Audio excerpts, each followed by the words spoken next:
aux enfants. Voilà, on est ensemble prêts à écouter la parole de Dieu. Je voudrais vous inviter avec moi à vous incliner. On va prier le Seigneur. Nous voulons te bénir et te remercier, Seigneur, parce que nous croyons que tu es là. Nous croyons et nous savons que tu es là. Et nous te louons de ce que la parole que nous partageons, c'est une parole vivante. Vivante par ton esprit. Et nous prions encore ce matin, au-delà de ce qui est visible, de faire une œuvre dans les cœurs, de parler et d'agir. Seigneur, de confirmer ta parole. Notre joie, c'est de savoir et d'expérimenter, oui, que tu es véritablement présent avec nous. Merci pour ce que tu as prévu, préparé. Merci pour le travail, l'œuvre du Saint-Esprit qui connaît les cœurs. Nous nous attendons à toi. Merci pour ce temps de louange, d'adoration qui réjouit ton cœur. Et c'est vrai que Seigneur, le cœur de la louange, c'est nous centrer sur Christ, sur toi, Seigneur. Merci. Amen. Voilà, Amen. On va ouvrir la Bible. Donc, ouvrir la parole de Dieu dans Matthieu 28. Matthieu 28. Et nous lisons le verset 20. Matthieu 28, verset 20.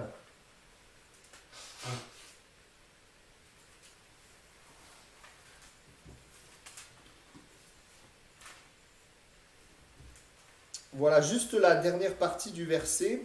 Voici, je suis avec vous tous les jours jusqu'à la fin du monde. Amen. Voilà, le titre de mon message ce matin, c'est « Je suis avec toi » tous les jours. Vous avez remarqué depuis que vous êtes né que le soleil est présent. Le soleil est là.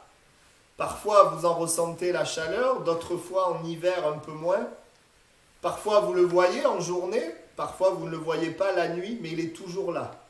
Alors c'est une petite illustration bien sûr, bien limitée. Mais Dieu est toujours là, mais avec qui? Jésus dira ceci à ses disciples.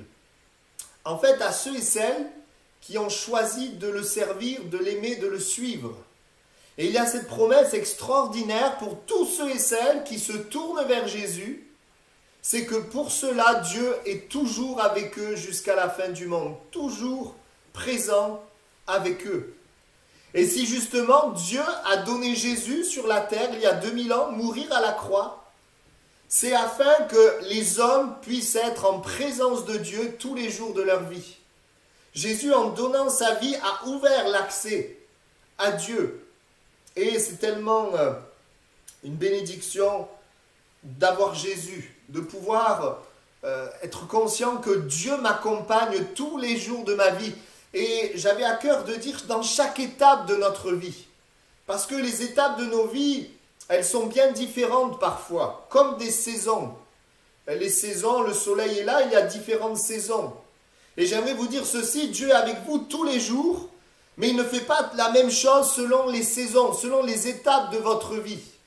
Mais j'aimerais te dire ceci, dans chaque étape de ta vie, eh bien Dieu est avec toi. Et c'est Jésus qui dira, je suis avec vous. Parce que Dieu est avec nous, Jésus est avec nous par l'Esprit de Dieu. Je suis avec vous tous les jours. Pas physiquement, mais par son Esprit. Amen. Il est toujours présent, même s'il ne fait pas toujours la même chose, même s'il ne fait pas toujours ce que nous pensons. Il est toujours présent. On pourrait donner l'image du berger. Un berger qui est présent auprès de ses brebis fait différentes choses. Il les soigne quand elles sont malades, il les nourrit, il les conduit, il les dirige, il les protège des dangers, il les ramène sur le chemin si elles s'égarent. Et j'aimerais dire ceci, notre Dieu est celui qui est avec ceux qui ont accepté Christ, il est là avec nous tous les jours. Et si aujourd'hui tu n'as pas encore accepté Christ, eh bien je t'invite à le faire parce que Dieu pourra être avec toi tous les jours. Amen. Je voudrais ce matin qu'on puisse méditer dans l'Ancien Testament comment Dieu était présent en tout temps dans la vie d'un homme, même si nous allons voir qu'une partie de sa vie. Et nous allons voir que Dieu était toujours présent, mais il ne faisait pas la même chose avec lui. Il n'agissait pas de la même manière.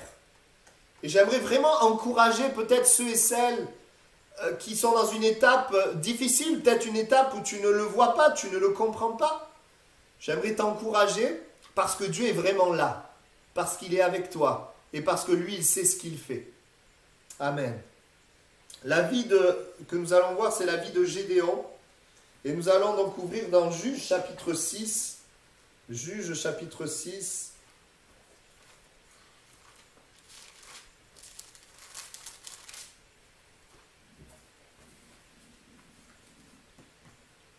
Juges chapitre 6.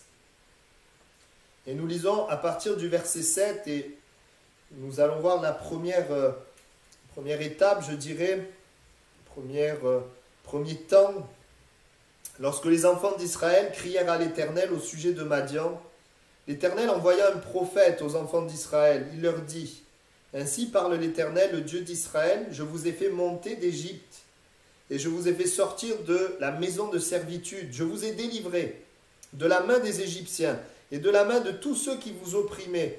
Je les ai chassés devant vous, et je vous ai donné leur pays. Je vous ai dit, je suis l'Éternel votre Dieu. Vous ne craindrez point les dieux des Amoréens dans le pays desquels vous habitez, mais vous n'avez point écouté ma voix. Puis vint l'ange de l'Éternel, et il s'assit sous le térébinthe d'Ophra qui appartenait à Joas de la famille d'Abiézer. Gédéon, son fils, battait du froment au pressoir pour le mettre à l'abri de Madian.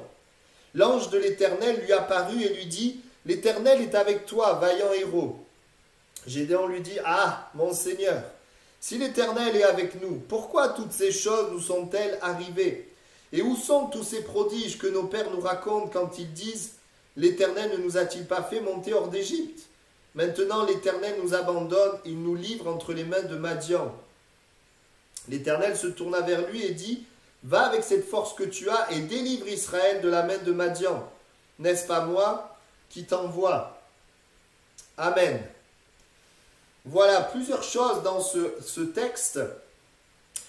C'est que Dieu est présent malgré l'incompréhension de Gédéon. Gédéon, il vit au milieu d'un peuple qui souffre de l'oppression des Madianites. Et il est dans l'incompréhension. On a lu ces versets. D'abord, il va dire, pourquoi ces choses nous sont-elles arrivées? Autrement dit, pourquoi l'ennemi triomphe? Pourquoi je dois vivre en étant esclave, en étant toujours dans la crainte, la peur? Donc il dit, pourquoi ces choses nous sont arrivées? Pourquoi l'ennemi triomphe? Et puis il dit aussi, où sont les prodiges et les miracles que nos pères nous racontaient? Que nos pères nous racontent? Il se dit, mais où est Dieu? Où est la puissance de Dieu? Il est dans cette phase de sa vie, dans l'incompréhension. Mais nous avons lu le début, le verset 7. Au verset 10, nous avons l'explication. Nous savons pourquoi il y avait cela. Dieu avait envoyé un prophète qui va dire, bien, si c'est comme ça, c'est parce que vous n'avez pas écouté l'Éternel. Vous n'avez pas écouté Dieu. Et c'est vrai que quand il n'y a plus Dieu, quand on n'écoute plus Dieu, il y a la souffrance. Il y a la détresse, il y a la difficulté, il y a aussi l'incompréhension, mais la Bible dit que l'Éternel vint. Dieu vient, Dieu est toujours présent, Dieu est toujours là. Et aujourd'hui encore, des gens se disent, mais pourquoi l'ennemi triomphe dans ma vie? Pourquoi l'ennemi triomphe autour de moi? Où est Dieu? Où sont les miracles de Dieu? La réponse est la même.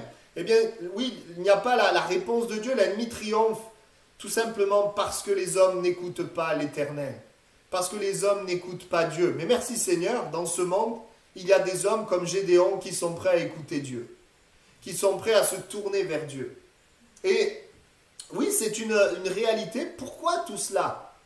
Parce qu'on n'écoute pas Dieu. Mais j'aimerais te dire ceci, si tu commences à écouter Dieu, alors tout va changer. Tout va changer. Vous savez, le péché donne accès au diable et Jésus donne accès à Dieu. Et ce que nous désirons, c'est pas vivre la souffrance, l'esclavage, la défaite, mais ce que nous voulons, c'est vivre la victoire. Amen. Il y a donc l'explication, il est dans l'incompréhension. Et j'aimerais dire ceci, oui, Dieu est présent dans nos incompréhensions et Dieu va faire quelque chose. Il est présent et quand il est présent, il fait quelque chose. Il est présent et il va donner à Gédéon un plan, une mission qu'il a pour lui. Non seulement pour lui et pour le peuple. Et Dieu est présent, il va d'abord, c'est l'image de Dieu qui nous donne une nouvelle identité, il va dire à Gédéon, tu es un vaillant héros. À Gédéon qui lui se voit petit, misérable, qui se voit incapable.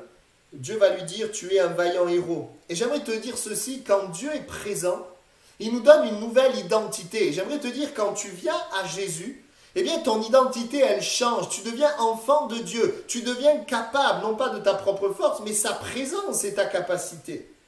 Une nouvelle identité, il nous régénère et il met son esprit en nous. Et puis, non seulement vaillant héros, et puis il donne un sens à sa vie. Va avec la force que tu as et délivre Israël de la main de Madian. Il lui donne un but, il lui donne un sens. Et ça, c'est la première chose que Dieu veut faire à tous ceux qui sont dans l'incompréhension. Eh bien, Dieu veut venir, être présent, afin de te donner une nouvelle identité, afin de te donner un but. Et je parle bien sûr, personnes qui ne connaissent pas Jésus, mais je parle aussi aux personnes qui connaissent Jésus, qui peuvent être aussi dans l'incompréhension. Parce que connaître Jésus, ce n'est pas forcément l'écouter. Et la véritable définition de connaître, c'est de savoir, et ensuite d'expérimenter. Mais il faut à un moment donné aussi écouter.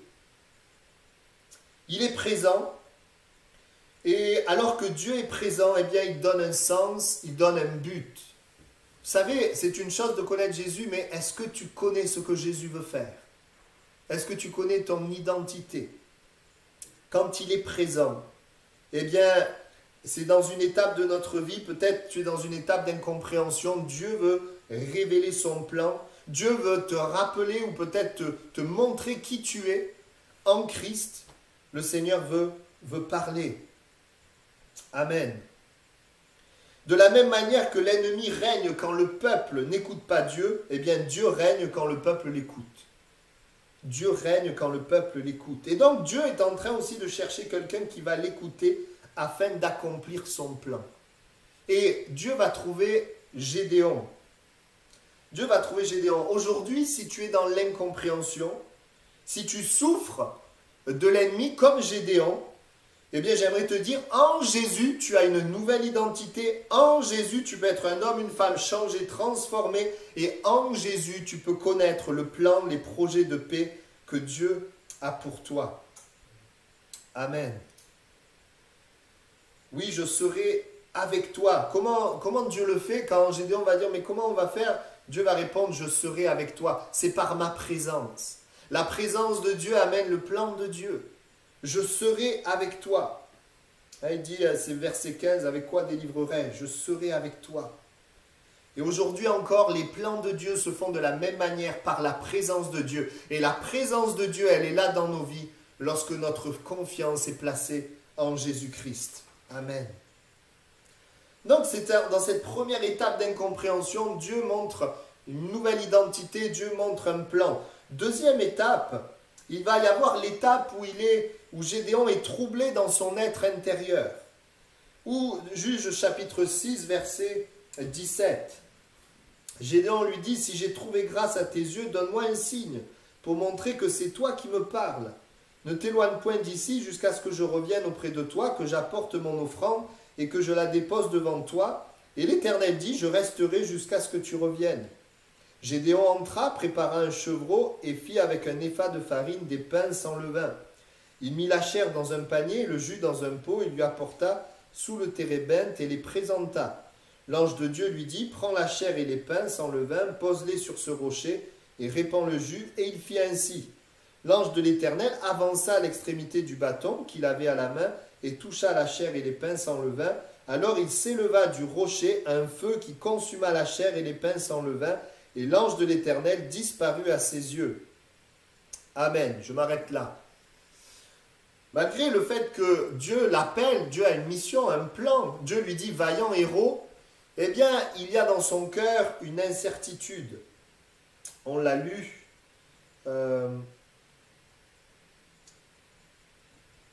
Voilà, Gédéon va va demander, hein, il va vouloir une certitude, une conviction. Si j'ai trouvé grâce à tes yeux, donne-moi un signe. C'est ce que Gédéon va dire. Il veut être sûr que c'est Dieu qui lui parle. À l'intérieur, en fait, il a besoin de paix. Gédéon veut être sûr qu'il a la faveur de Dieu. Et c'est sûr que sans Jésus, il n'y a pas de paix. Sans Jésus, l'être intérieur est troublé. Sans Jésus, il y a beaucoup de choses qui peuvent bouillonner, la confusion, toutes sortes de choses. Mais même avec Jésus, même quand on a accepté Jésus, l'âme peut être troublée aussi.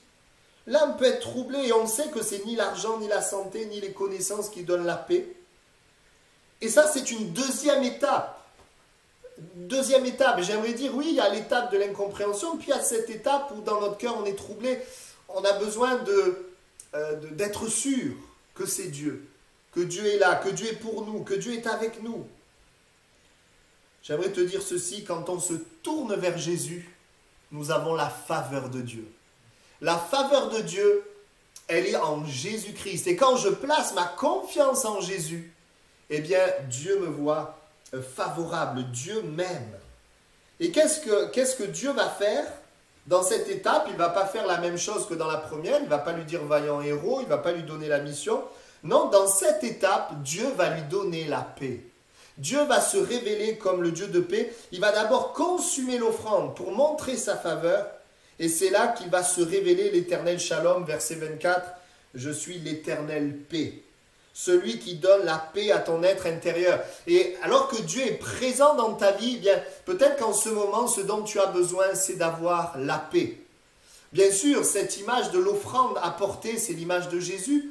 Quand il y a Jésus, il y a la paix. Quand un homme, une femme croit en Jésus, reçoit Jésus, alors Dieu valide l'offrande de Christ, le sang de Jésus, et il nous donne la paix. Il n'y a pas de paix sans Jésus. Jésus est le prince de la paix. Mais lorsque nous avons même Jésus et que notre âme est troublée, eh bien Dieu veut mettre sa paix dans notre cœur. Dieu veut mettre sa paix dans ton cœur. Peut-être tu es dans une phase où tu voudrais que Dieu fasse des choses à l'extérieur, mais ce que Dieu veut, c'est faire quelque chose à l'intérieur. Il veut te donner sa paix. Amen. Et on voit que oui, Dieu était présent, eh bien, pour montrer sa faveur à Gédéon et pour lui donner la paix. On est là dans une deuxième étape pour Gédéon. Montrer la faveur, c'est quoi? Accepter, croire qu'on est aimé de Dieu.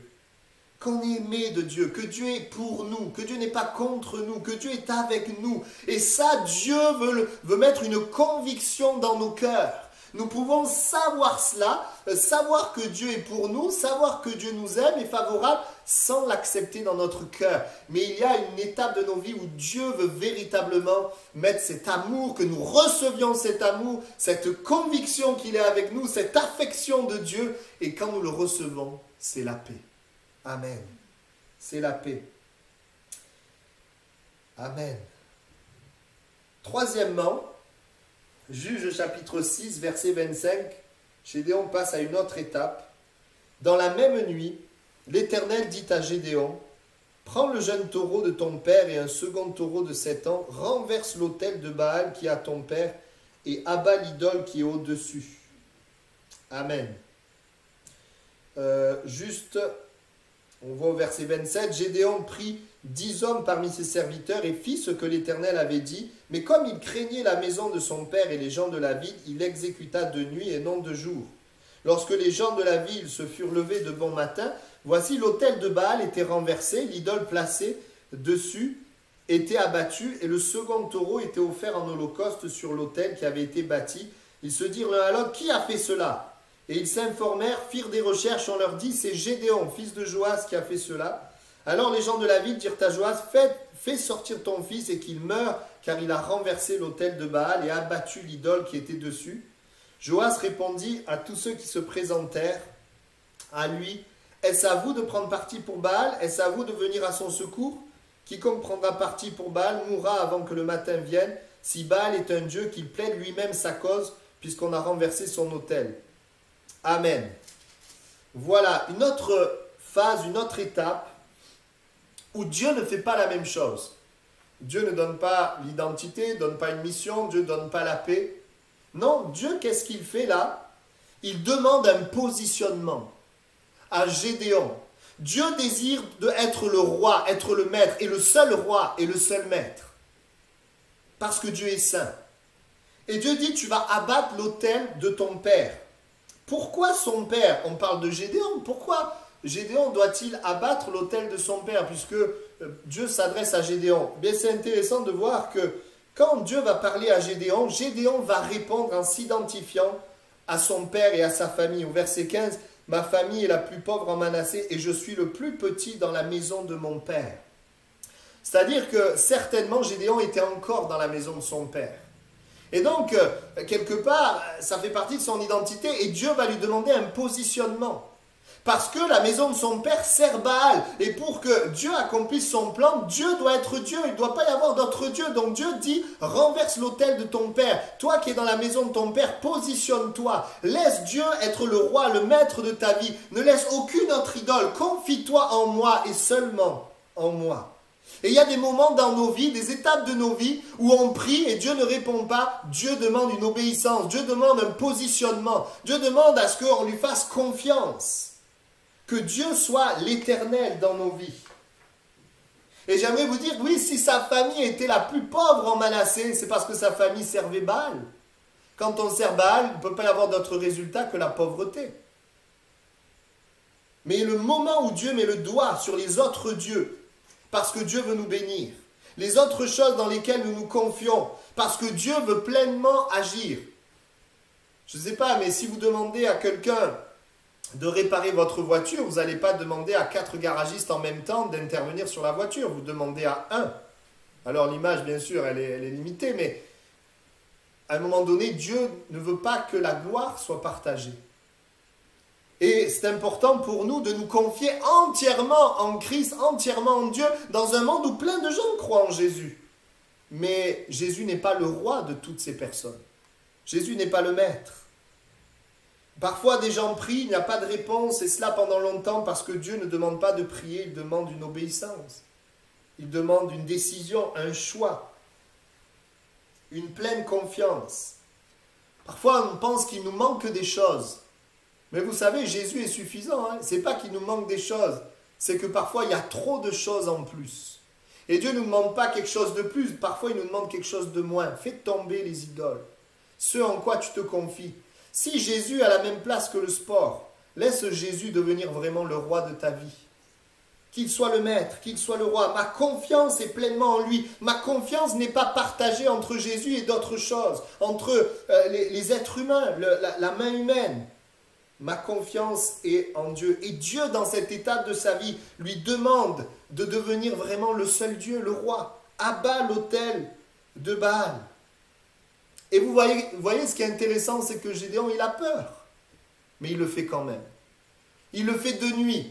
Donc, il a peur. Et vous savez, des fois, quand on veut se positionner pour Dieu, on a peur d'être droit, de quitter le péché, on a peur.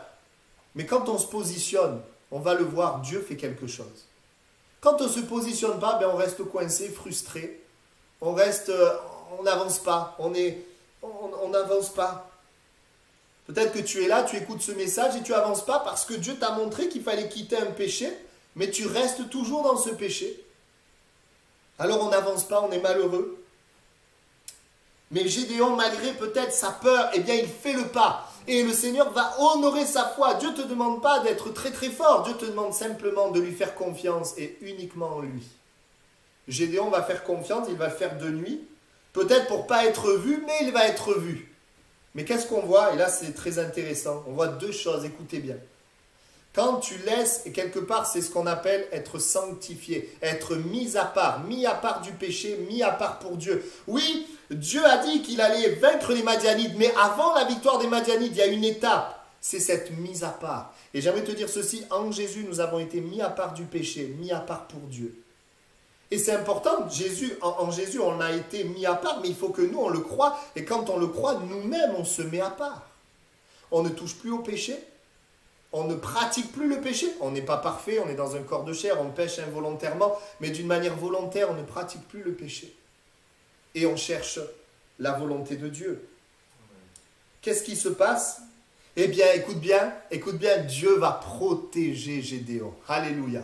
Dieu va protéger Gédéon. Ils vont le savoir, ils vont dire tue-le. Eh bien non, parce que quand tu obéis à Dieu, quand tu mets Dieu en premier, le Seigneur, il te protège.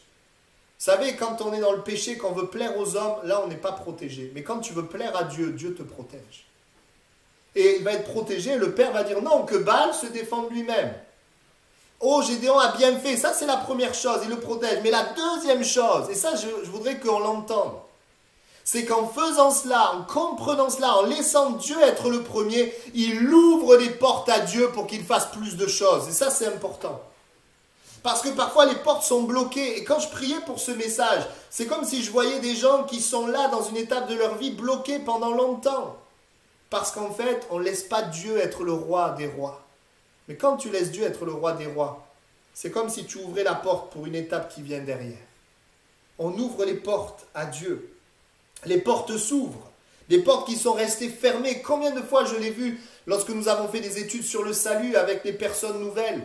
Lorsque les personnes se positionnent, lorsque Jésus devient le roi de leur vie, le maître de leur vie.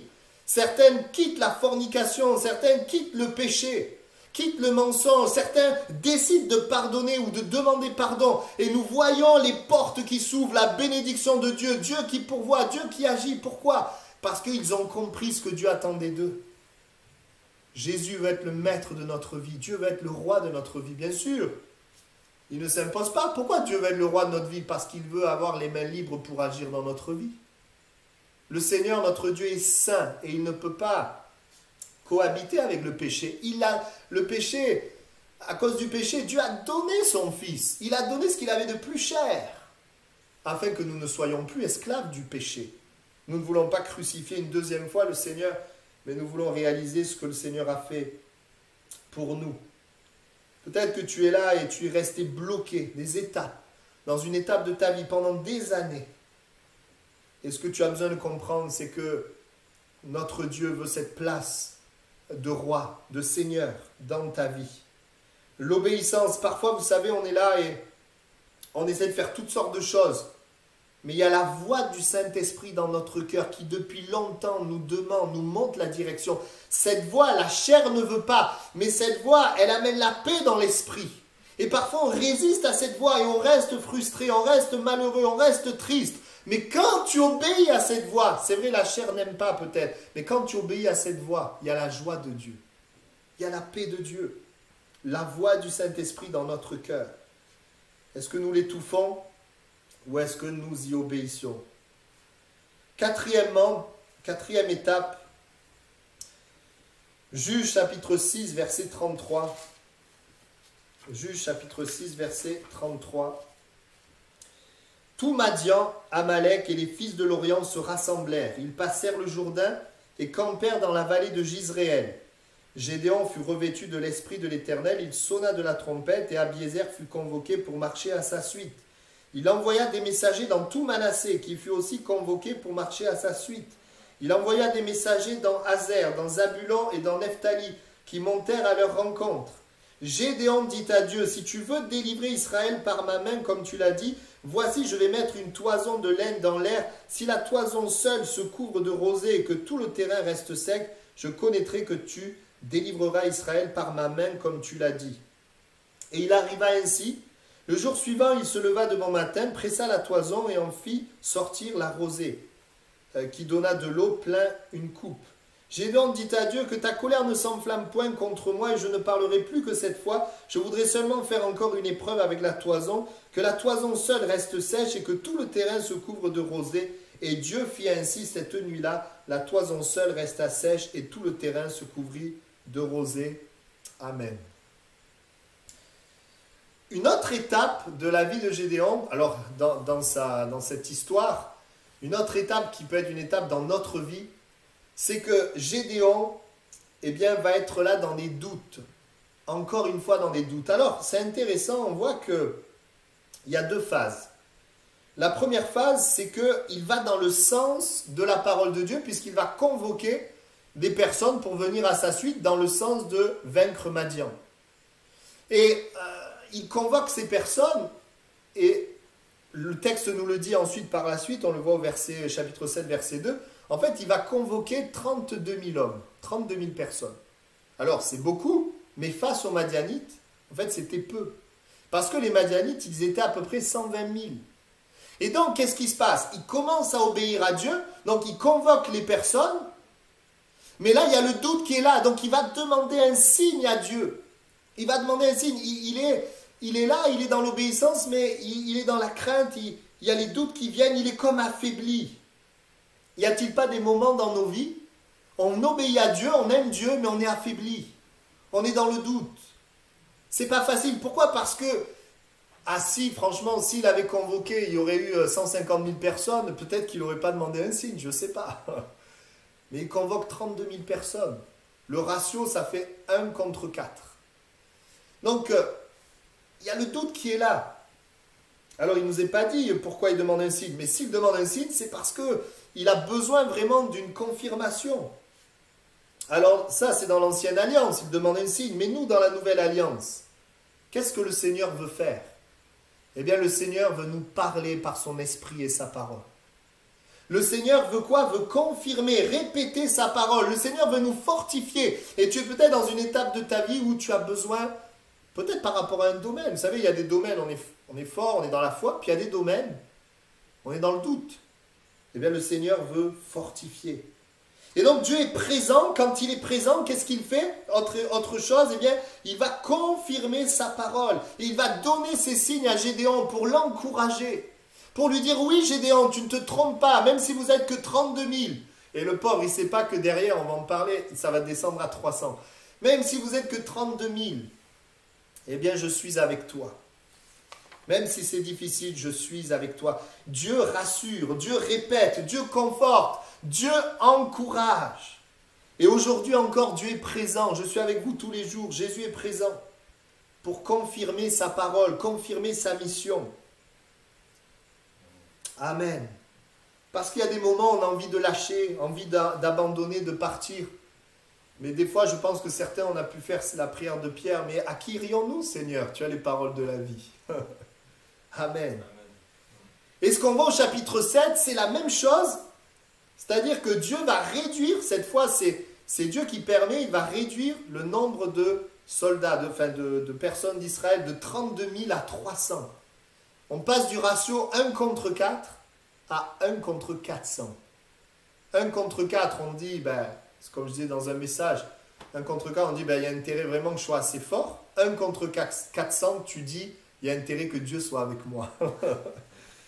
Et ça, c'est la réalité. Et donc, et là, qu'est-ce qu'on voit encore une fois? Quand Dieu va faire passer de 32 000 à 300, mais moi, je suis sûr que Gédéon, il devait avoir les gouttes, là. Et je ne sais pas, à l'intérieur, ça n'a pas dû être facile. Il sait que Dieu a parlé, heureusement, c'est sa force. Mais il y a la réalité extérieure. Et qu'est-ce que Dieu fait? Dieu permet que Gédéon, avec un serviteur, aille dans le camp de Madian de nuit. Et Dieu va parler par la voix même de ses ennemis. Et ses ennemis, qu'est-ce qu'ils vont dire? Eh bien, c'est dans le chapitre 7, versets 9 à 14. J'ai vu un gâteau de peine d'orge heurter le camp de Madian, tout retourné, renversé. Ce n'est pas autre chose que l'épée de Gédéon. Dieu a livré entre ses mains Madian. Voilà ce que l'ennemi va dire.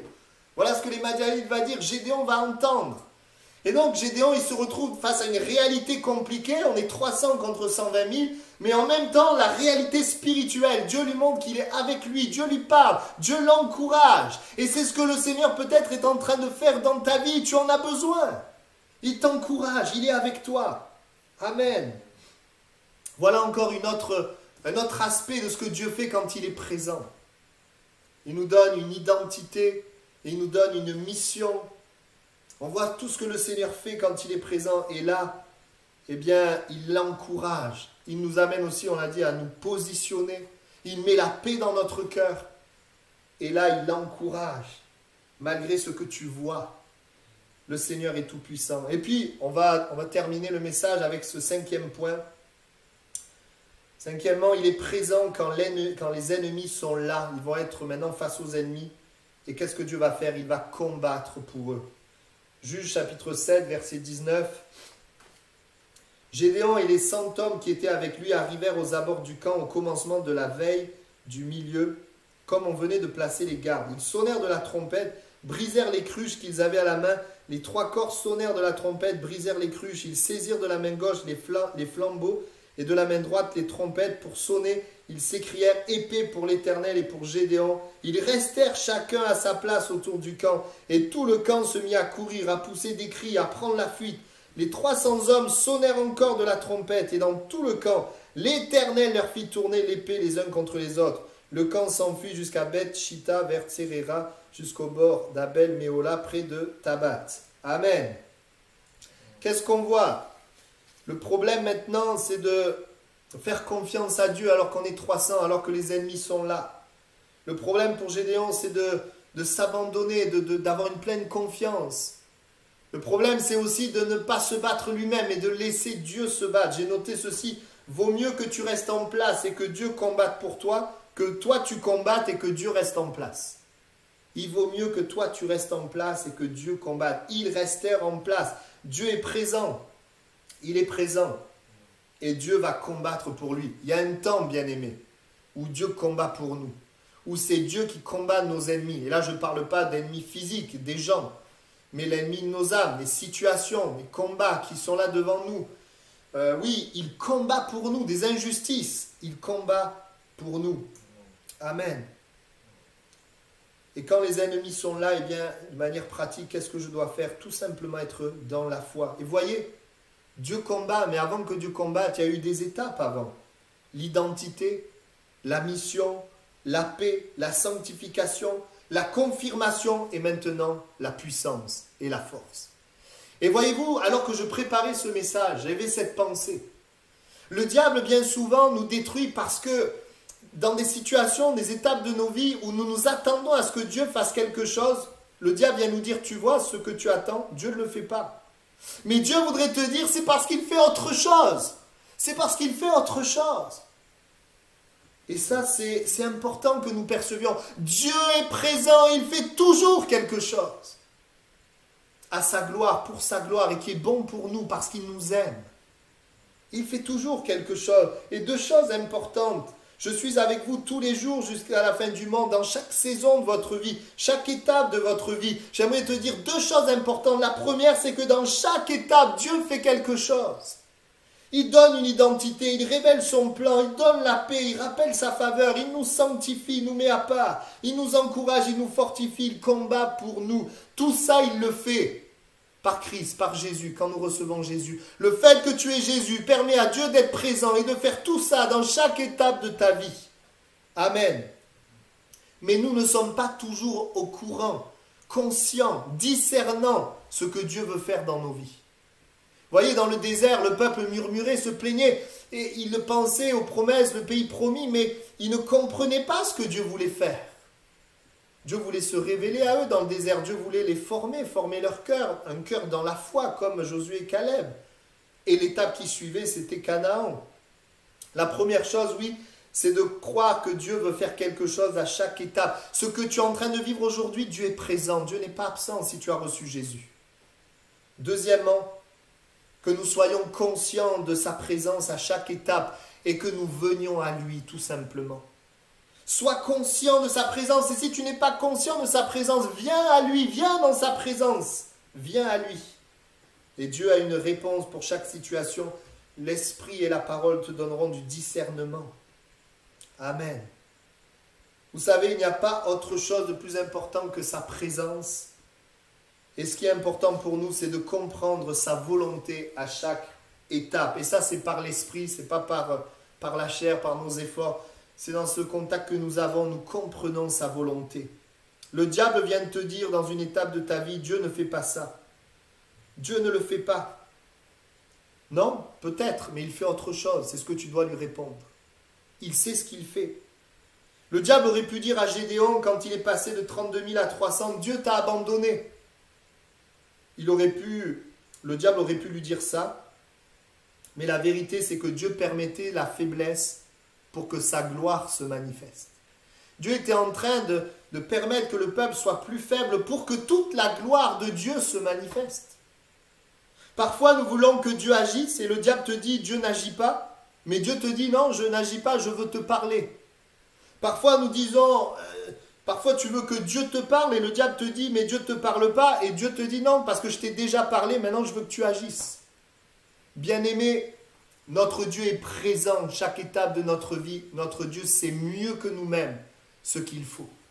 Et j'avais ce message d'encouragement pour nous, l'église de Toulousain, ceux qui écoutent. Jésus est avec toi tous les jours jusqu'à la fin du monde par son esprit. Et alors que tu développes la vie de l'esprit, tu vas voir, tu vas être éclairé sur ce que Dieu est en train de faire. Quand nous ne développons pas la vie de l'esprit, nous sommes aveuglés, nous ne voyons pas. Et nous sommes du coup vulnérables à tous les pièges, les mensonges et les attaques de l'ennemi. Parce que l'ennemi, vous savez, il s'attaque à Dieu. Il veut mettre le doute dans nos cœurs. Regardez les disciples d'Emmaüs. Dans un moment où ils ne comprennent pas ce qui se passe, ne comprennent pas ce que Jésus fait. Ils croient que Jésus a été vaincu. Alors ils descendent de Jérusalem vers Emmaüs. Ils sont attristés, la Bible nous dit. Ils croient que Jésus a été vaincu parce qu'ils ont un raisonnement, une pensée. Mais la vérité, c'était qu'en fait, Jésus est en train de remporter la victoire. Et il a fallu que Jésus marche avec eux, leur explique les Écritures. Le contact avec Jésus par l'Esprit de Dieu va les éclairer, ramener la vie, ramener la joie. Ils avaient besoin dans cette étape de leur vie de comprendre ce que Dieu faisait, ce que Jésus faisait. Il y a des moments où on ne comprend pas. Mais ce n'est pas parce qu'on ne comprend pas que Dieu n'est pas là, que Dieu nous a abandonnés. Non, c'est qu'on a besoin du Saint-Esprit, besoin de son éclairage. Amen. Il est avec toi tous les jours si tu as accepté Jésus, même si toi tu n'es pas avec lui tous les jours. Bien sûr, je vais t'inviter, t'exhorter à être avec lui tous les jours, afin de ne pas être la proie du diable, de ses mensonges. Mais il est avec nous tous les jours. Il est fidèle. Amen. Il est fidèle. Et si ce matin, j'aimerais un instant m'adresser à tous ceux qui ne connaissent pas la présence de Dieu, qui sont loin de Dieu parce qu'ils ne connaissent pas Jésus. J'aimerais te dire que Dieu peut être présent dans ta vie si tout simplement tu reçois Jésus. Par Jésus, la présence de Dieu vient dans notre vie. C'est quand même bon de savoir que Dieu est avec nous dans le monde dans lequel on vit, avec tout ce terrorisme, avec tout ce qui se passe, avec tous ces imprévus, toutes ces maladies, toutes ces catastrophes, toutes ces difficultés. C'est bon de savoir que celui qui est au-dessus de tout est avec nous. Et aujourd'hui, Dieu peut être avec toi si tu reçois Jésus dans ton cœur, si tu crois en lui, si tu places ta foi en lui. Je le répète, le péché donne accès à la présence du diable dans ta vie. Jésus donne accès à la présence de Dieu dans ta vie. Et peut-être tu me diras, mais moi je ne crois pas au diable. Mais tu sais, le diable c'est un voleur, un destructeur, un menteur, un calomniateur. Peut-être que tu ne crois pas au diable, mais est-ce que dans ta vie, il n'y a pas des choses volées, des choses détruites? Il n'y a pas l'accusation, la culpabilité, ce sont les œuvres du diable. Mais la présence de Dieu, si le diable vole, détruit, etc., Dieu lui restaure, donne, construit, pardonne, délivre. Et c'est ce que tu peux avoir en Jésus-Christ. Et si aujourd'hui tu désires bien donner ta vie à Jésus, donner ton cœur à Jésus, eh bien nous avons un site internet, tu peux nous contacter, tu peux demander la prière et on va prier pour toi si tu ne connais pas Jésus, si tu es loin de Dieu, pour que Dieu soit présent dans ta vie. Amen. Je termine juste avant de prier. Je voudrais laisser sur votre cœur le psaume 31,4. Tu me conduiras, tu me dirigeras à cause de ton nom. Oui, j'aimerais vous dire, bien-aimés, tous ceux qui ont accepté Jésus, Dieu nous conduit et nous dirige à cause de son nom. Amen. Et nous, ce que nous voulons, eh bien, c'est nous laisser diriger, nous laisser conduire et rester avec lui. Certains, peut-être aujourd'hui, sont bloqués depuis longtemps. Et le cœur est vide et il cherche des solutions ailleurs que dans la présence de Dieu parce que peut-être ton cœur n'est pas prêt à accepter ce que Dieu veut dans cette étape de ta vie et Dieu voudrait t'inviter à le laisser régner, à accepter qu'il règne. Certains s'écartent de Dieu d'eux-mêmes à cause de l'accusation, de la déception d'eux-mêmes. Ils sont déçus d'eux-mêmes. Ils ont perdu de vue la faveur de Dieu à cause de Jésus, l'amour de Dieu. Et peut-être tu as besoin aujourd'hui d'accepter que tu es aimé et pardonné. Accepte-le afin que cette foi, elle puisse chasser la culpabilité, la condamnation. Certains, Dieu voudrait vous révéler son plan parce que dans ce monde, rien n'est éternel. Vous ne connaissez pas son plan. Peut-être qu'on est satisfait d'une certaine connaissance de Jésus, mais on ne sait pas ce que Jésus veut faire dans nos vies, par nos vies. Oui, Dieu désire. Dieu est présent pour parler à ta vie. D'autres peut-être sont troublés à l'intérieur et ont besoin de la paix de Dieu. Même si dans la vie de Gédéon, tout l'extérieur était en mouvement, il y avait de quoi s'inquiéter, Dieu est venu, l'éternelle paix. mettre la paix malgré les circonstances agitées. Et c'est peut-être ce que Dieu veut faire pour toi. Et certains ont besoin aussi peut-être, beaucoup de choses sont là et tu as besoin de placer ta confiance en Dieu entièrement, à lui obéir, à le laisser régner. Peut-être que le Saint-Esprit met encore le doigt sur quelque chose. Obéis-lui, les portes vont s'ouvrir et Dieu va te protéger. Nous prions le Seigneur ensemble. Vous savez, la dernière pensée avant la prière, vous savez, quand on a Jésus, je vais vous dire, qu'on marche dans la vie, on a l'impression dans le temps présent de ramer. On a l'impression qu'il ne se passe rien. Mais quand on a Jésus, quand on cherche Jésus et qu'on regarde dans le temps, qu'on regarde au niveau des mois et des années, on se rend compte que Dieu est présent. On se rend compte que Dieu a fait, que Dieu a agi. Sur le moment, peut-être, j'ai l'impression que rien ne se passe. Mais quand je suis là et Jésus est mon maître, je le cherche, je suis dans sa présence, eh bien, dans le temps, quand je regarde derrière, je me rends compte que Dieu a fait de grandes choses. Et je pense à ma propre vie où je m'attendais à une certaine chose et où Dieu a fait autre chose. Et je me rappelle avoir été surpris parce que ce que Dieu a fait était mieux que ce que moi j'attendais. Mais ce n'était pas ce que j'attendais, ce n'était pas dans mes calculs, dans ma pensée. Ces pensées étaient au-delà de mes pensées. Et encore aujourd'hui, quand je pense à cette période de ma vie, je lève les mains et je dis, Seigneur, merci d'avoir fait ça. Parce que moi je m'attendais à quelque chose d'extérieur et Dieu a fait quelque chose à l'intérieur. C'est tellement bon de savoir que notre Dieu, il agit. Oui, le Seigneur est présent quand tu te sens bien, quand tu te sens mal. Quand ce qui est autour de toi chancelle, quand rien ne se passe ou quand il se passe quelque chose, Dieu est présent, il a un plan, un but. Et ce qu'il veut aujourd'hui, eh bien, c'est que cette parole, tu la reçoives dans ton cœur. Je suis avec toi tous les jours, à chaque étape de ta vie. Et je suis en train de faire quelque chose. On prie maintenant le Seigneur. Merci pour ta présence, Seigneur. Merci pour ta présence. Cette parole de Matthieu, qui est la dernière du livre de Matthieu. Je suis avec vous tous les jours jusqu'à la fin du monde. Tu n'es pas là physiquement, mais tu es là par ton esprit. À tous ceux qui ont cru en toi, tu es là. Je prie dans un premier temps pour tous ceux qui ne connaissent pas Dieu, ne connaissent pas Jésus et qui sont dans la souffrance, afin qu'ils viennent à Jésus et que Dieu soit présent dans leur vie et qu'ils puissent vivre tout ce que nous avons vu, l'identité, Seigneur, la bénédiction de Dieu, la force de Dieu, tout ce que nous avons vu. Et je prie aussi pour nous qui connaissons Jésus, afin que, Seigneur, à chaque étape de notre vie, nous soyons conscients que tu es présent. Et que nous puissions aussi discerner ce que tu es en train de faire. Tu encourages mes frères et mes sœurs. Et tu agis, Seigneur, selon la saison, l'étape dans laquelle nous sommes. Tu agis pour ta gloire. Et tu fortifies notre foi. Que nous ne soyons pas prisonniers de pensées, de raisonnements que Dieu nous a laissés, que Dieu nous a abandonnés, que nous sommes passés à côté, que nous sommes mauvais. Tous ces raisonnements, Seigneur. Mais que notre pensée soit renouvelée par ton esprit ce matin. Et que nous puissions dire en Jésus-Christ, Dieu est présent dans ma vie et Dieu est à l'œuvre dans ma vie. Merci pour la parole de Dieu. Je prie qu'elle soit reçue dans nos cœurs. Et que tu nous donnes à tous une semaine, Seigneur, dans la joie. Seigneur, la joie de ta présence. Seigneur, aussi l'éclairage de ton esprit dans nos vies. Merci pour tout, Seigneur. Merci pour ta présence. Amen. Amen. Voilà. Mes frères, mes chers frères et sœurs, que le Seigneur vraiment vous bénisse. Voilà, on se retrouve jeudi puis dimanche pour continuer à célébrer le Seigneur. On continue de prier dans ces temps particuliers.